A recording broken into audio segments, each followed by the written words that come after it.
তাহলে ঈমানের প্রকৃত স্বাদ পেয়েছে কে? এই উত্তরটি যদি জানতে চান, এই হাদিসটি পড়তেছিলাম যে আনাস রাদিয়াল্লাহু তাআলা আনহু বর্ণনা করেছেন।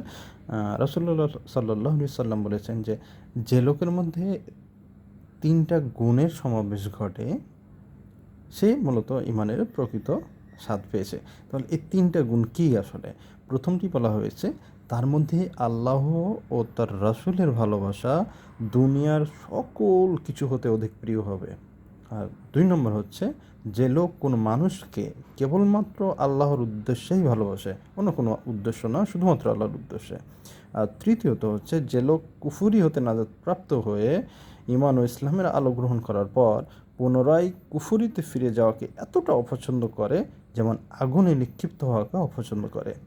তার মানে এই ৩টা গুণের সমাবেশ যদি আপনার মধ্যে ঘটে, তাহলে ঈমানের প্রকৃত স্বাদ আপনি পাবেন। আল্লাহ তাআলা আমল করার তৌফিক দান করুক। আমিন।